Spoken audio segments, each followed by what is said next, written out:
This society reserves presentation of its Lifetime Achievement Award on rare occasions.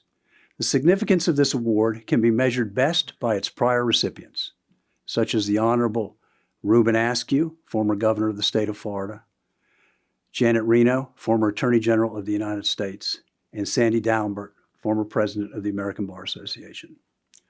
This year, it was the unanimous vote of the 75 trustees of this society to present the Lifetime Achievement Award to Justice Joseph W. Hatchett. Here are some of his contemporaries with comments on the man we are honoring tonight. And I remember that sunny afternoon when I asked Joseph Hatchett to come by the mansion, and I was out sitting by the pool, Joe. You probably don't remember this, but I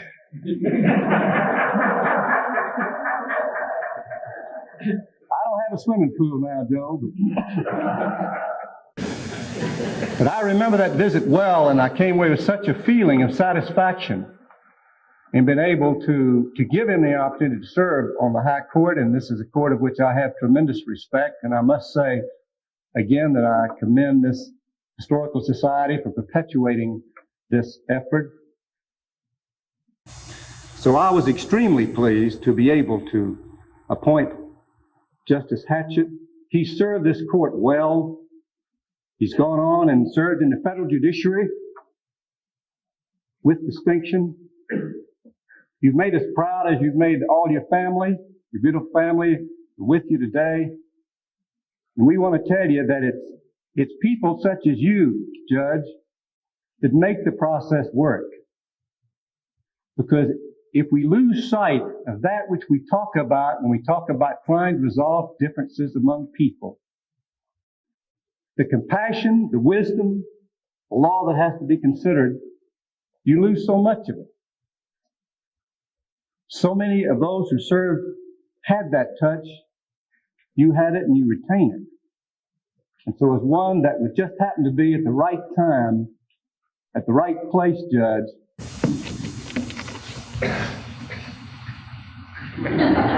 your lordships, your ladyship, your high, learned, and exalted federal lordship, and Betty, and this is a happy day for me. 72 is a lot, isn't it, Justice O'Connell? This is the first year yet that I have ever been able to hide my own Easter eggs, and didn't find a one.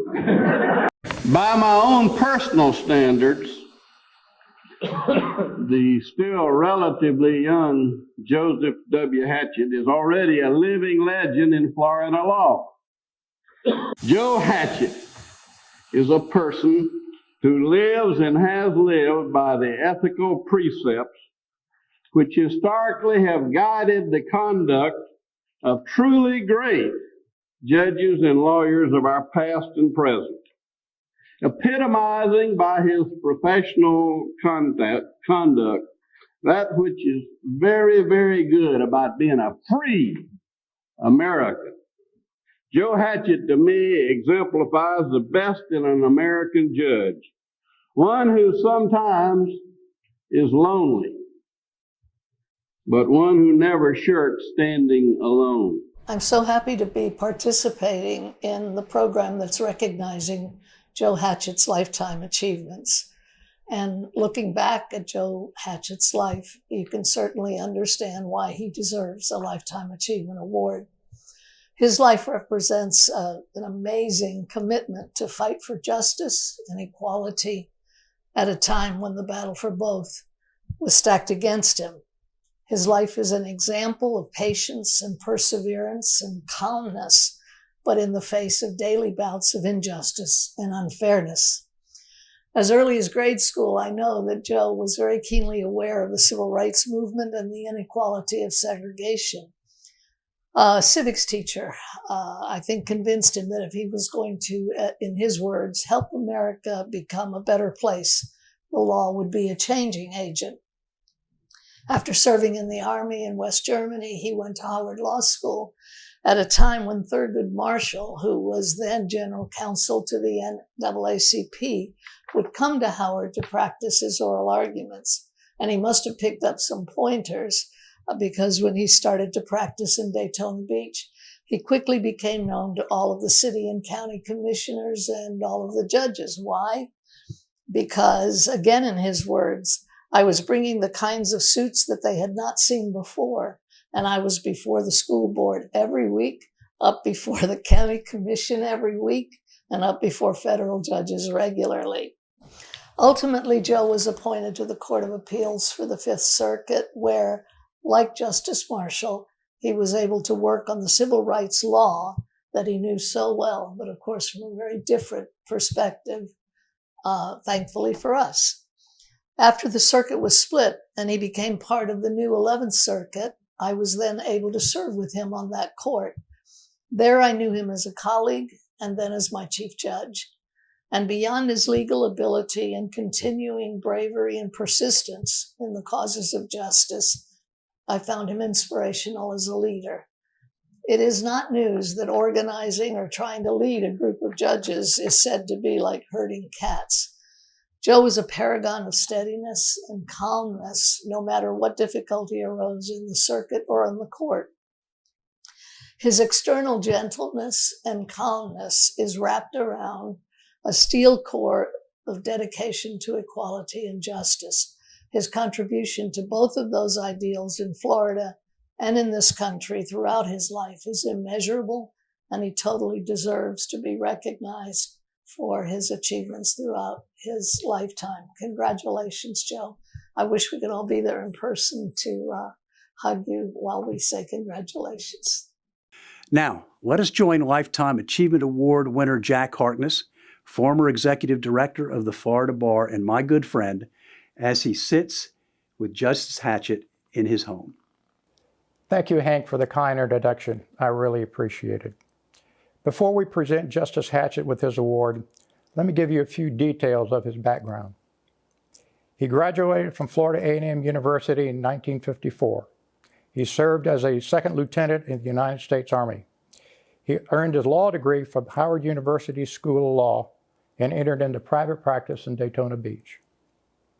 He was appointed Assistant U.S. Attorney for the Middle District of Florida, was designated as the first Assistant U.S. Attorney, and was later appointed as United States Magistrate for the Middle District. When Governor Reuban Askew appointed him to the Florida Supreme Court in 1975, Justice Hatchett became the first African-American appointed to the Florida Supreme Court since Reconstruction.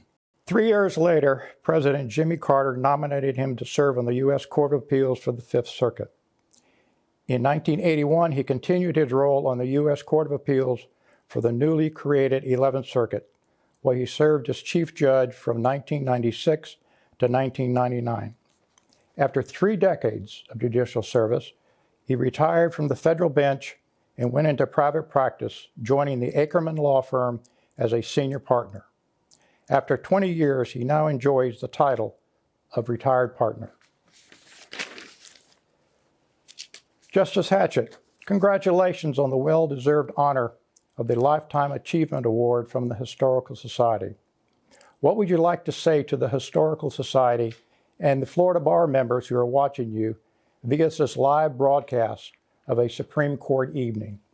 Well, the first thing I'd like to say to all the people of Florida and to the Florida Bar is thank you.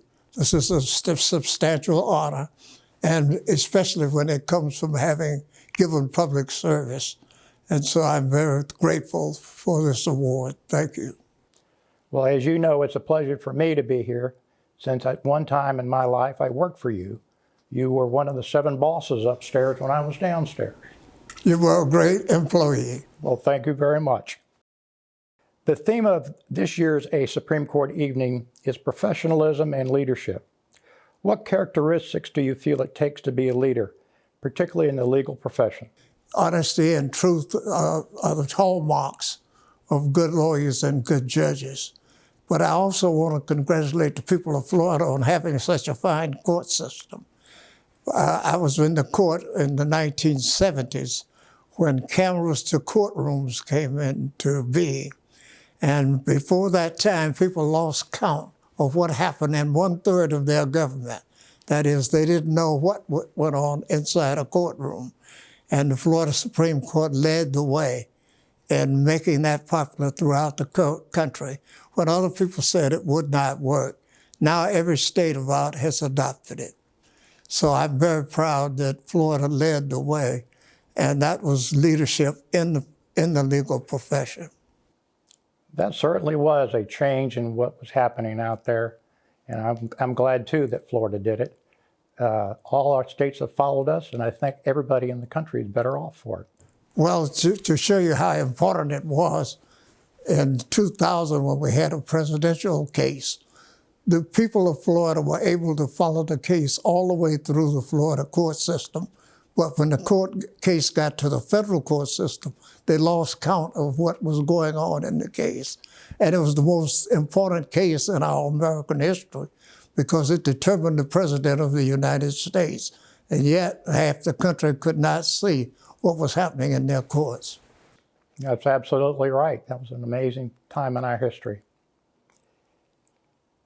Can you name examples other than that one of when the Florida Supreme Court played a definite leadership role in the past? I was also on the court in the 1970s when we came up with a new disciplinary plan, that is for disciplined lawyers. And of course, the great thing was advertising by lawyers. And we set a great standard that's been followed by the country in lawyer advertising, and our process is so fair and open to those who are accused of wrongdoing as well as those who are harmed by the wrongdoing. And so I'm very proud that I was with the court at the time we set up that new disciplinary policy. And that system has worked extremely well, both for the lawyers and, more importantly, for the public. Absolutely. And so I'm proud also to have been a part of that. So those two things come to mind where Florida has led the nation when it came to the legal profession. One, cameras in courtrooms and disciplinary proceedings. On behalf of this Florida Supreme Court Historical Society, I am happy to present you with this Lifetime Achievement Award presented to you on this 28th day of 2021. Thank you, Mr. Harkness.